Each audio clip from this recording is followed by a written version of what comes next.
Friends, welcome to best cooking இன் தமிழ். இது வரைக்கும் நம்ம சேனலை சப்ஸ்கிரைப் பண்ணாதவங்க கீழே இருக்க சப்ஸ்கிரைப் பட்டனை சப்ஸ்கிரைப் பண்ணுங்கள், கூடவே இருக்க பெல் பட்டனையும் ப்ரெஸ் பண்ணுங்கள். இன்றைக்கி ரொம்ப டேஸ்டியான எம்மியான நம்ம மசாலா பாஸ்தா தான் செய்ய போகிறோம். வாங்க இது எப்படி செய்யலாங்கிறதும் பாஸ்தா நான் எடுத்து வச்சுருக்கிறேன். ஒரு 1/4 கிலோ அளவுக்கு எடுத்து வச்சுருக்குறேங்க. இப்போ இதை நம்ம என்ன பண்ண போகிறோம்னா வேக வைக்கணும். இப்போ அடுப்பு ஆன் பண்ணி ஒரு பாத்திரத்தில் வந்து பாதி அளவுக்கு தண்ணி வச்சுக்கோங்க. இதில் வந்து நம்ம என்ன பண்ண போகிறோம்னா உப்பு போட போகிறோம். இதில் நான் வந்து 1 ஸ்பூன் அளவுக்கு உப்பு சேர்த்துக்கிறேன். ஒரு 1/2 ஸ்பூன் அளவுக்கு இதில் வந்து எண்ணெய் ஊற்றிக்குங்க. ஏன்னா நமக்கு பாஸ்தா வந்து ஒன்றோட ஒன்று ஒட்டாது, அதுக்காக கொஞ்சம் நம்ம எண்ணெய் சேர்த்துக்கலாம். இப்போ நம்ம இதில் வந்து பாஸ்தாவை போட்டுடலாங்க. போட்டுட்டு என்ன பண்ணுறீங்கன்னா இதை அப்படியே ஒரு மூடி போட்டு வச்சுருங்க. இது வந்து ஒரு 10 நிமிஷம் இது அப்படியே இருக்கட்டுங்க. அப்போ தான் உங்களுக்கு இது வந்து நல்லா வெந்து வரும். பாருங்கள், இப்போ நம்ம ஓப்பன் பண்ணிடலாம். இப்போ பாருங்கள், பாஸ்தா வந்து நல்லாவே குக் ஆயிருச்சு. இப்போ இதை வந்து நீங்கள் வடிகட்டி எடுத்துடலாம். இப்போ அடுப்பு ஆன் பண்ணி ஒரு கடாயை வச்சுக்கோங்க. இதில் நம்ம ஒரு 3 ஸ்பூன் அளவுக்கு எண்ணெய் ஊற்றிக்கலாம். இப்போ எண்ணெய் காஞ்ச பிறகு நம்ம இதில் ஒரு பட்டை போட்டுருங்க, ஒரு ஏலக்காய் போட்டுக்குங்க, 2 கிராம்பு போட்டுக்குங்க. ரொம்ப வந்து ஸ்பைசஸ் வந்து ஆட் பண்ணணும்னு தேவை கிடையாது. இதில் வந்து நான் ஒரு பெரிய வெங்காயம் 2 வெங்காயம் நல்ல பொடியாக கட் பண்ணி வச்சுருக்கேங்க, அதையும் இதில் சேர்த்துக்குங்க. இதோடு நம்ம 2 பச்சை மிளகாய் ஆட் பண்ணிக்கலாம். இப்போ இந்த வெங்காயம் வந்து நல்லா வந்து வதங்கட்டும். இப்போ வெங்காயம் வந்து நமக்கு நல்லா ஃப்ரை ஆயிடுச்சுங்க.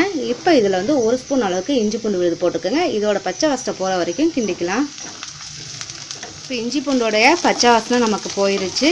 இப்போ இதோட நான் வந்து 2 தக்காளி வந்து நல்ல பொடியாக கட் பண்ணி வச்சுருக்காங்க, அதையும் இதில் சேர்த்துடலாம். கொஞ்சம் போல் கருவேப்பிலையும் இதில் ஆட் பண்ணிக்கோங்க. இப்போ தக்காளி வந்து கொஞ்சம் குழையிற அளவுக்கு நம்ம வதக்கிக்கலாம். இப்போ தக்காளியும் நமக்கு நல்லா வந்து வதங்கிருச்சு. இப்போ இதில் வந்து ஒரு 1/4 ஸ்பூன் அளவுக்கு இதில் மஞ்சத்தூள் ஆட் பண்ணிக்கோங்க. மிளகாய்த்தூள் வந்து காரத்துக்கு உங்களுக்கு எவ்வளோ வேணுமோ அந்த அளவுக்கு நீங்கள் ஆட் பண்ணிக்கோங்க. நான் ஒரு 3/4 ஸ்பூன் அளவுக்கு மிளகாய்த்தூள் ஆட் பண்ணிக்கிறேங்க. இதோட நீங்கள் என்ன பண்ணுறீங்கன்னா கரம் மசாலா ஆட் பண்ணிக்கலாம், இல்லைன்னா சிக்கன் மசாலா ஆட் பண்ணிக்கலாம், இல்லைன்னா பிரியாணி மசாலா ஆட் பண்ணிக்கலாம். நான் சிக்கன் மசாலா வந்து ஒரு 3/4 ஸ்பூன் அளவுக்கு போட்டுக்கிறேன். ஏன்னா நமக்கு ஃப்ளேவர் வந்து நமக்கு நல்லாயிருக்கும். இது மாதிரி பிரியாணி மசாலா உங்களுக்கு சிக்கன் மசாலா இருந்தால் அதை போட்டுக்கோங்க, இல்லைன்னா வந்து நீங்கள் சிக்கன் மசாலா இல்லைன்னா பிரியாணி மசாலா இல்லைன்னா கரம் மசாலா, இது 3ல் எது இருக்கோ அதில் ஏதாவது ஒன்று வந்து நீங்கள் ஆட் பண்ணிக்கோங்க. இப்போ இதை வந்து நம்ம ஃபுல்லாகவே நல்லா மிக்ஸ் பண்ணிடலாம். மிக்ஸ் பண்ணிவிட்டு இதில் வந்து கொஞ்சமாக நம்ம இதில் தண்ணி ஊற்றிக்கலாங்க. அதாவது ஒரு 1/4 டம்ளர் அளவுக்கு தண்ணி ஊற்றிக்குங்க. தண்ணி விட்டு இப்போ வந்து இதுக்கு தேவையான அளவுக்கு நம்ம அதில் வந்து உப்பு போட்டுக்கலாம். ஏற்கனவே நம்ம பாஸ்தாவில் வந்து கொஞ்சம் உப்பு போட்டு வேக வச்சுருக்கிறோம், அதனால் இந்த கிரேவிக்கு வந்து கொஞ்சமாக உப்பு சேர்த்துக்குங்க.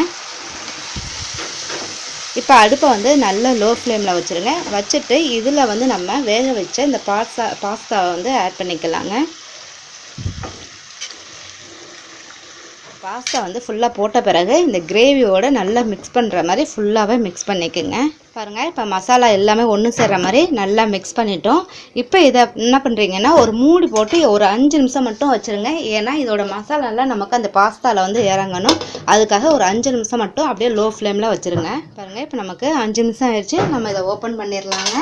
ஓப்பன் பண்ணிவிட்டு திருப்பி நல்லா மிக்ஸ் பண்ணிடுங்க. இப்போ மசாலா வந்து நமக்கு எல்லாமே பாஸ்தாவில் வந்து நல்லாவே இறங்கிருச்சு.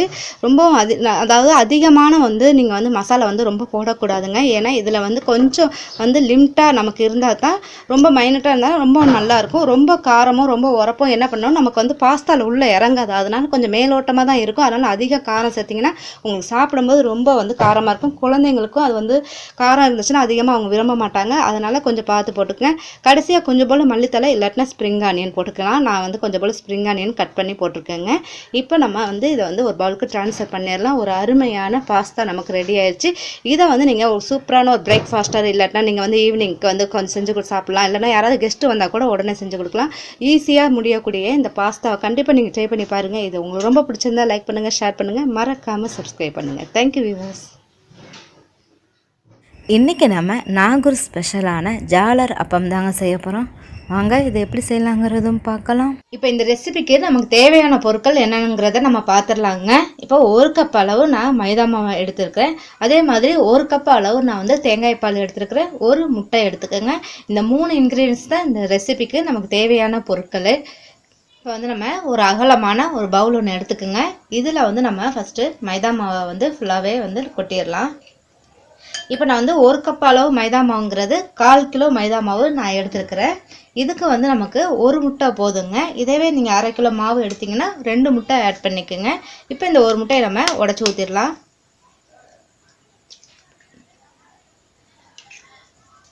இப்போ இதில் வந்து தேவையான உப்பு வந்து நம்ம இதில் சேர்த்துக்கலாங்க.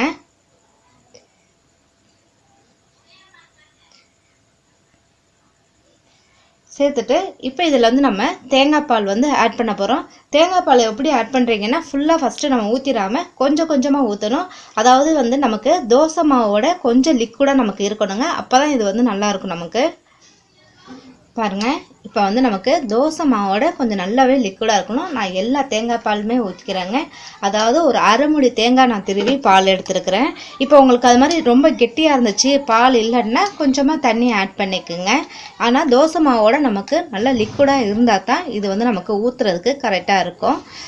பாருங்கள், இந்த அளவுக்கு இருக்கணும். பாருங்கள், இந்த அளவுக்கு நம்ம நல்லா வந்து லிக்விடாக வந்து நல்லா கரைச்சிக்கணும். இப்போ இதில் வந்து நம்ம கட்டி இல்லாமல் கரைச்சிருக்கோம். இருந்தாலும் ஒரு சின்ன வந்து கட்டி இருந்தால் கூட நமக்கு என்ன பண்ணணும்னா அந்த ஜாலர் மோல்டில் ஊற்றும் போது அடைச்சிக்கும்.